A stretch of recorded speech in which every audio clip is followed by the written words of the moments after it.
ఇక ఒంటిమిట్ట వెళదాం. ఒంటిమిట్టలో రేపటి పోలింగ్ కి సంబంధించి ఈసీ ఎలాంటి ఏర్పాట్లు చేసింది వివరించడానికి మా ప్రతినిధి సుధీర్ సిద్ధంగా ఉన్నారు. సుధీర్, ఒంటిమిట్టలో ఎన్ని సమస్యాత్మక పోలింగ్ కేంద్రాలను గుర్తించడం జరిగింది, అలాగే ఓవరాల్ గా ఏర్పాట్లు పూర్తయినట్లేనా? ఒంటిమిట్ట ఎన్నికలకు సంబంధించి మొత్తం 4 పోలింగ్ కేంద్రాలను సమస్యాత్మకంగా గుర్తించారు. ఆ 4 పోలింగ్ కేంద్రాల వద్ద కూడా అదనపు బలగాలను అయితే పెట్టారు. అయితే ఒంటిమిట్టలో ఎటువంటి ఇబ్బందులు లేనప్పటికీ ఎన్నికల ప్రచారం అయితే ప్రశాంతంగానే సాగింది. కాకపోతే 2 పార్టీలకు సంబంధించిన నాయకులు అయితే పెద్ద ఎత్తున అక్కడ ప్రచారం జరిపారు. నిన్నటితో ప్రచారం ముగియడంతో ఈరోజు కొంత ప్రశాంతత నెలకొని ఉంది. ఎన్నికల అధికారులు అయితే మరికొద్ది సేపట్లో ఈ సామాగ్రిని అంతా తీసుకొని ఎన్నికల పోలింగ్ కేంద్రాలకైతే వెళ్ళబోతా ఉన్నారు.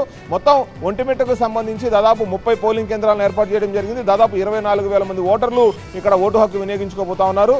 దాదాపు 30 పోలింగ్ కేంద్రాల్లో ఉన్నటువంటి వాటిలో 4 ప్రధానంగా సమస్యాత్మకంగా ఉన్నాయి కాబట్టి అక్కడ అదనపు బలగాలను ఏర్పాటు చేయడంతో పాటు మొత్తం చెక్ పోస్టులు కూడా ఏర్పాటు చేశారు. మనం చూడొచ్చు ఇక్కడ ఈ జిల్లా బోర్డర్కు సంబంధించిన చెక్ పోస్టులతో పాటు ఒంటిమిట్ట మండలానికి సంబంధించిన మండల బోర్డర్ చెక్ పోస్టులు కూడా ఏర్పాటు చేయడం జరిగింది. పూర్తి స్థాయిలో ఎవరు కూడా స్థానికేతరులు లోపలికి రాకుండా కట్టుదిట్టమైన ఏర్పాట్లు అయితే చేశారు. ఈ నేపథ్యంలో పూర్తి స్థాయిలో పోలీసులు ప్రతి కారును వెహికల్స్ అన్నింటినీ కూడా చెకప్ చేస్తున్న పరిస్థితి మనం చూస్తూ ఉన్నాము.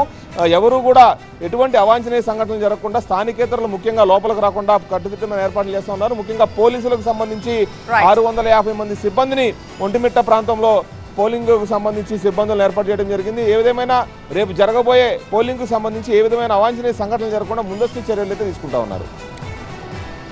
రైట్ సుధీర్.